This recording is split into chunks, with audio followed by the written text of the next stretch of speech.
Quiero que vean esto, quiero que vean esto.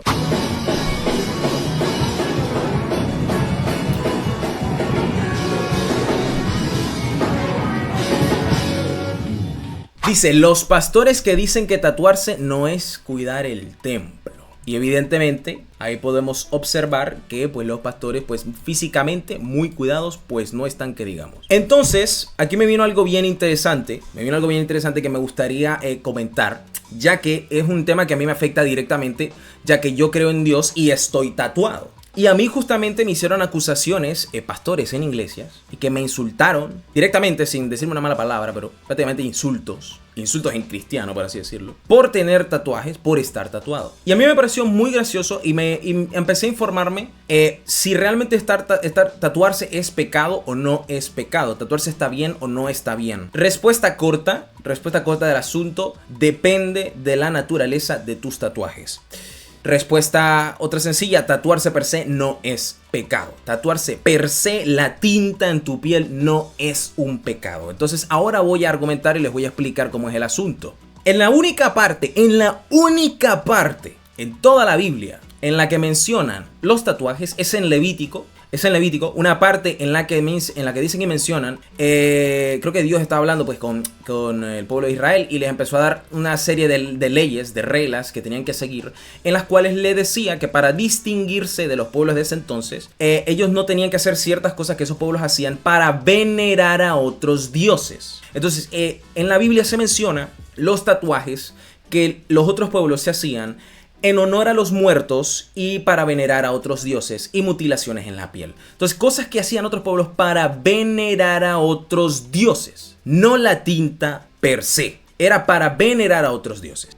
Además, eso es un texto completamente sacado de contexto, valga la redundancia, ya que si vos te vas un poquito más atrás a leer lo que dice el texto, empiezan a mencionar un montón de cosas más, de un montón de leyes que hoy en día nadie sigue a rajatabla. Como por ejemplo, en las propias leyes decían que no comerás carne con sangre, que un partido de otra cosa, o sea, son un montón de carne con sangre. O sea, hoy en día entonces no deberías de comerte una carne término medio, por ejemplo. Entonces vos decís, pero tenemos que entender el contexto, pero completo. No solo en la parte de los tatuajes, vamos a sacarlo de contexto y decirlo de los tatuajes. Ahora, teniendo en cuenta que la naturaleza del tatuaje fuera para venerar a otros dioses, entonces ahí estaríamos hablando de un pecado. Ahí sí. Pero la tinta per se en tu piel, no, ya que sería un accesorio. Al igual que las mujeres usan pendientes, aretes, y yo también uso aretes, son accesorios, pero no es para venerar a otros dioses. Entonces los aretes no son pecado, pero el piercing sí, es la misma cosa. Son accesorios decorativos para el ser humano, para este avatar que tenemos nosotros. Los tatuajes es exactamente lo mismo. Los tatuajes son accesorios que uno decide poner en su avatar. Y entonces,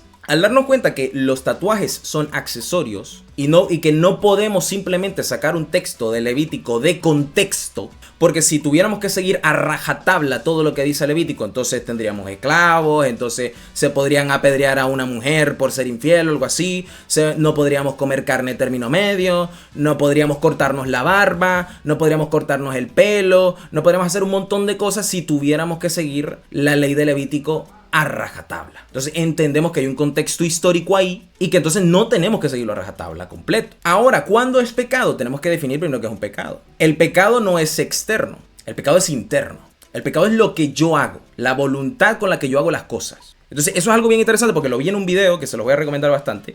Ahorita mismo no me acuerdo cómo se llama la persona, el predicador que hizo ese video. Pero el pecado no es la tinta que hay en mi piel, sino la naturaleza por la que yo tengo esto de aquí. ¿Estoy teniendo esto aquí para venerar a otros dioses? No. ¿Estoy teniendo esto aquí como un acto de rebeldía? No. ¿Estoy teniendo esto de aquí para insultar a alguien? No. Estoy teniendo esto de aquí porque a mí me gusta y yo quiero decorar la piel natural. Yo quiero. Y entonces ahora me dicen alguien, por ejemplo dice Raquel por aquí, ¿el cuerpo es el templo de Cristo? Por supuesto que sí. Y entonces viene este pastor que no se cuida, que no come bien, que no hace ejercicio, y entonces él sí tiene el templo de Dios. Justamente lo vimos en el video. Es decir, yo que cuido mi físico, que como bien, que descanso, que hago ejercicio 4 veces por semana, que no fumo, que prácticamente no bebo alcohol nunca, bebo rara vez. Entonces yo que sí hago todo este tipo de cosas cuidando mi templo, decido voluntariamente, sin ser un acto de rebeldía, utilizar un accesorio en mi piel que viene siendo un tatuaje, implantar tinta. Entonces ahora ya no cumplo con el templo, ¿no? Pero este señor que no hace ejercicio, que tiene problemas de obesidad, que come muy mal, no descansa, no duerme. Él sí. Me puede venir a mí a decirme cómo cuido yo el templo. No, hombre, no me jodas. Dice Nani, desde hace mucho tiempo las personas han comenzado a usar la religión a su conveniencia. Al final es una agresión pasiva. Al final no debería de inmiscuirse en el tema porque no hay mal intrínseco en ello. Ahora, el cuerpo es nuestro templo, estamos claros de ello. Sin embargo, no va a venir un pecador igual que yo a decirme qué puedo o no hacer con mi cuerpo. Voy a decorar mi templo a como se me dé la gana. Me parece perfecto. Imagínate que a vos te dicen que beber alcohol, beber guaro es malo, pero el propio Jesús convirtió el agua en vino. Entonces vos decís como o una u otra. Entonces es donde nos damos cuenta que la acción per se no es mala, sino la intención de la acción. Cuando Jesús bebió vino, estaba festejando con los apóstoles, con sus seres queridos, papá, sanamente. Entonces si yo de repente voy y hay un cumpleaños de un ser querido, estamos celebrando porque alguien logró algo y nos vamos y nos tomamos una cerveza, eso no es pecado, no es problema. Pecado es que me esté poniendo hasta el bicho cada fin de semana. Entonces ahí sí. Porque entonces la naturaleza de mi acto ya no es el festejo, sino la rebeldía. Dice, para mí pecado es lo que uno tiene en el corazón porque en el exterior no le hace daño a nadie. Exacto, lo que uno tiene en el corazón. Ahí Sergio le dio en el clavo. Lo que uno tiene en el corazón es lo que se dice si es o no es pecado.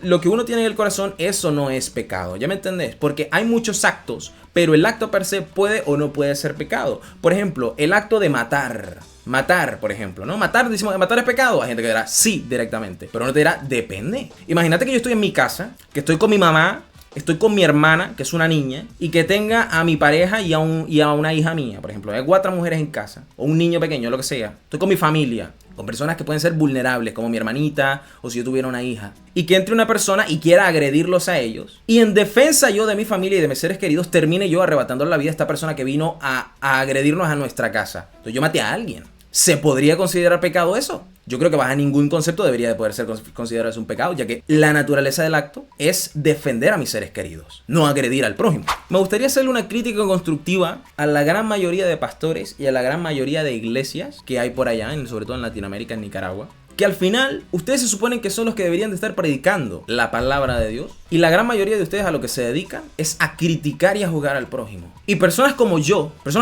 fuimos rechazados por estas mismas iglesias. ¿Cómo fuimos rechazados? Porque no paraban de insultarnos, no paraban de juzgarnos. ¿Por qué? Por mis tatuajes, por la que me gustaba la música, por un montón de cosas. Y al final, ¿qué hace? Que nos terminan alejando. Nos terminan alejando porque no queremos formar parte de lo que ustedes están haciendo, ya que ustedes solo se dedican a hablar mal de los demás como si ustedes tuvieran la verdad absoluta, y eso no es así. Y al final, después de muchos años, yo tuve la oportunidad, justamente por mis ganas de aprender, encontré y mejoré mi relación con Dios, que eso yo lo hablé ya en un video anterior, un video previo, al darme cuenta que el único que puede juzgar mis acciones y la naturaleza de mis actos es Dios mismo. Entonces da igual lo que opinen los demás. Si Dios sabe de dónde viene mi actitud, si yo vine y hice algo con amor, Dios lo sabe, a pesar de que un pastor venga aquí y me diga que no. Cuando yo vivía en Nicaragua, yo cantaba en un grupo de música y yo cantaba salsa. Y a mí me decían los pastores que yo me iba al infierno, que yo iba a arder. Y ahí es donde vengo, yo me pregunto, ¿cómo osan ustedes otorgarle al diablo y al infierno algo tan maravilloso como la música? Algo tan maravilloso como la salsa. Que Dios nos dio estos oídos y los instrumentos para hacer música, para disfrutar y para bailar sanamente. Y todo lo que se hace en esta vida, mucha gente viene y le dicen todo lo bueno, todo lo divertido es del diablo. No es así, no es así. ¿Cómo se les ocurre que el diablo es el único que va a hacer cosas divertidas para nosotros? ¿Cómo se te ocurre que Dios, teniendo el poder de crear todo este paraíso y todo lo bonito que tenemos, que lo único que nos va a causar regocijo sean cosas del diablo? Pero por favor, piensen un poco. Ok, bueno, pues eso era la reflexión que quería hacer. Yo creo que esto no va a salir solo un clip, sino que aquí va a salir un video entero para YouTube seguramente. Y vamos a causar polémica, pero bueno, iremos viendo.